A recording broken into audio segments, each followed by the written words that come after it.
बिस्मिल्लाहिर्रहमानिर्रहीम। खातिन हज़रात, मैं हूँ अख्तर अब्बास और आप सबको मेरा सलाम पहुँचे। वो बच्चियाँ जो जॉब करती हैं, सरकारी जॉब या गैर सरकारी जॉब या आर्जी जॉब या मुस्तकिल जॉब, शादी के बाद उनमें से कुछ के साथ अनहोनियाँ होती हैं और ये वो सलूक होता है जिसकी वो तवक्को भी नहीं करती, डिज़र्व भी नहीं करती, बट इट हैपन्स। एक बहुत लंबा मैसेज मुझ तक आया है, ये व्हाट्सएप से आया, इसलिए मैं अपने मोबाइल से आपको पढ़ के थोड़ा उसका हिसाब बताता हूँ। वो कहती हैं कि सर, उम्मीद है आप खैरियत से होंगे और आपकी वीडियो में देखती हूँ और खुश होती हूँ, मगर मेरी ज़िंदगी में कुछ अच्छा नहीं हुआ। मैं 7 साल हो गए शादी को, 2 मेरे बच्चे हैं, गवर्नमेंट जॉब है और एक मेरा बेटा 6 साल का है, एक 5 माह का। हस्बैंड मेरा कुछ नहीं करता, मगर गुस्से का इतना तेज़ है कि हर कुछ महीनों के बाद मुझे मार कर घर से निकाल देता है और या फिर मेरे भाई को फ़ोन करता है कि आके इसको ले जाओ, या फिर मुझे खुद जाके छोड़ आता है मेरे वालिदैन के घर। और उसके बाद रोज़ाना सुबह के नाश्ता भी वहीं करता है, दोपहर का खाना भी वहीं खाता है, रात का खाना भी वहीं खाता है और ये सिलसिला चले जा रहा है। मैं अब तंग आ गई हूँ। असल में इतना लंबा वो है, उनकी पूरी दास्ताने गम या दास्तान अमीर हमजा लंबी है और वो आखिर में कहती हैं कि जी अब हस्बैंड, मैं क्या करूं, क्या उसको गुरूर है अपने मर्दानगी का और मैं इस बुरे सलूक से कैसे बचूं। खातिन हज़रात, ये जो बदसलूकी है ये बदतहजीबी भी है, मगर उससे ज़्यादा बदज़ौक़ी है।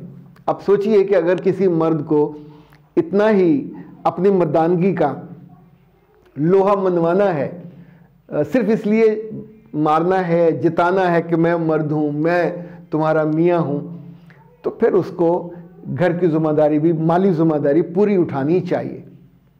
चूँकि गैरत के इज़हार के लिए सिर्फ गैरत के लफ्ज़ नहीं चाहिए, पीछे क़ुव्वत भी चाहिए होती है। तो मर्दानगी के लिए बदतमीज़ी, बदतहज़ीबी इट्स नॉट इनफ। आपको एक रिस्पॉन्सिबल, एक ऐसा मजबूत, शानदार और बेहतरीन, बल्कि शादिमाग इंसान होना चाहिए कि घर में आपकी चले, आप जो कहो वो पके, आप जो कहो वो आए और घर वाले सब आपको दुआएं दें। बहुत उम्दा मैनेजर है, मज़े बहुत अच्छे कराते हैं, दिल का खुला है, लफ्ज़ों का खुला है, मोहब्बत का बिल्कुल खुला डोला है, तो फिर तो कोई बात बनती है। लेकिन ये इतनी बदज़ौक़ी कि आप कमाते भी ना, उसकी गरीब की कमाई पे आप चले ऐश नहीं करते, पर उसी पे आपका कनात करते हो, किफ़ायत करते हो और सिर्फ उसको दबाए रखने के लिए उसको डांटते हो, बदतमीज़ी करते हो, अपने बच्चों की जिम्मेदारी नहीं लेते। एक बच्चे को वो साथ लेके जाती हैं और दूसरा बच्चा घर में। अच्छा, आम तौर पे ऐसे लोगों के बच्चे ज़ाया हो जाते हैं, उनकी तालीम भी डिस्टर्ब होती है और तरबियत के नाम का तो पास से कुछ जिक्र तक नहीं। दादियाँ तरबियत नहीं करती और फुफियाँ तरबियत नहीं करती और अब्बे जो इस तरह के हैं वेले, वो भी तरबियत नहीं करते, अपने ही ख़ानदान की नई नस्ल को बर्बाद कर देते हैं। ये बच्चे खातून अपने साथ पीछे मायके से लेके नहीं आई होती, पर आप लोगों को इतनी अल्लाह हिदायत नहीं देता कि अपने ही बच्चों की आप ओनरशिप नहीं लेते। सास और नंद को जिद होती है अपनी बहू से, वो उसके बच्चे हैं, हालांकि ये बच्चे आपके अपने बेटे के और भाई के होते हैं। अब जब आपका बेटा और भाई बदतमीज़ी करता है तो आप उसको रोकते भी नहीं हो, ये कसूर भी माँ और बहन का है। जब वो आपके घर आई हुई आपकी नस्ल को चलाने, आपको गुस्सा किस बात का है? उसकी जॉब का।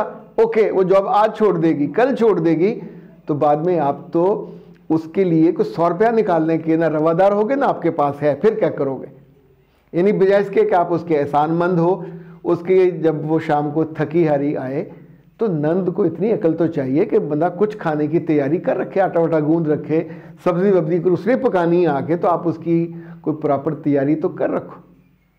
मुझे लगता है ऐसे लोगों को कभी कभी थोड़ा टुनका देना चाहिए, खींचना चाहिए इनको, कि कभी ऐसा वक्त भी आए कि ये 3 ऑप्शन थे, वो धक्के निकाल के घर से निकाल देता है, भाई को फ़ोन कर देता है कि आके अपनी बहन को ले जाओ, या खुद छोड़ आता है।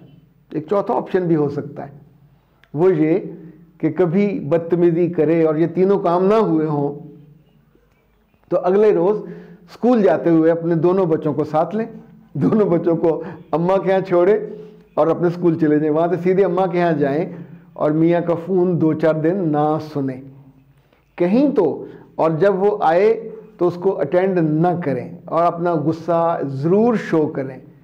घर वाले जो प्रॉपर एक हल्का फुल्का होता है वो तो करें, लेकिन जिस तौर पे ज़्यादा वालहानापन एक होता है, यानी उसमें उसको जो मैसेज जाना ज़रूरी है कि तुम्हारे इस तर्ज अमल को हम पसंद नहीं कर रहे।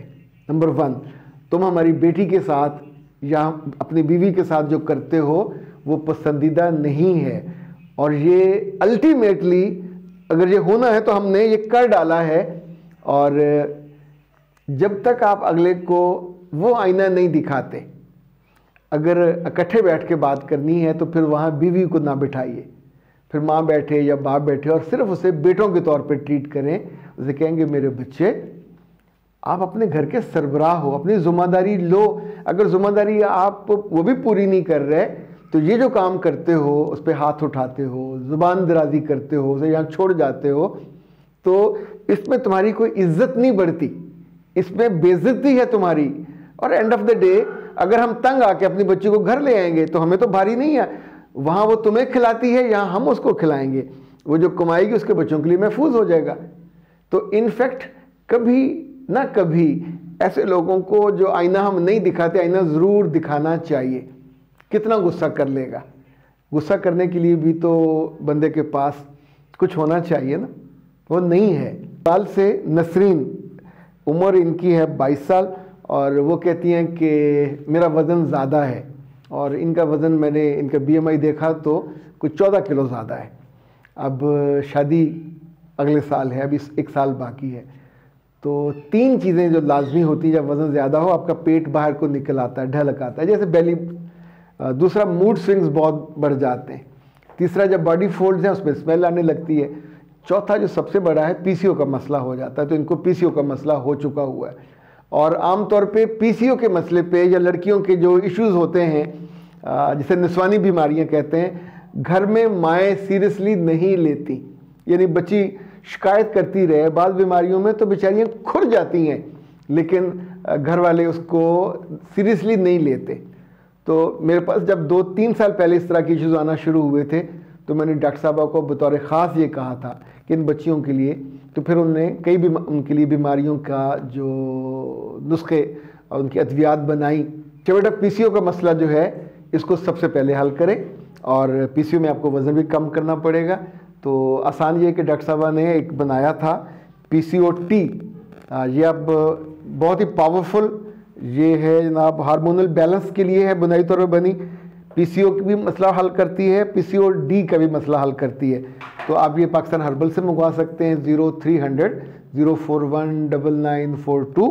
और ये उनके सर्दियां हैं, सर्दियों में तो कहवा आप सुबह दोपहर शाम पीजिए, ये वज़न आपका उसको भी कम करेगा, लेकिन साथ आपके PCO का मसला भी हल होगा। इसके इंग्रेडिएंट जो हैं मुख्तलिफ हर्बल्स हैं माशाल्लाह, और बहुत रंग बिरंगे, जो अब ना तो इकट्ठे कर सकते हैं ना जमा कर सकते हैं, उन्होंने ये इसको करके बनाया।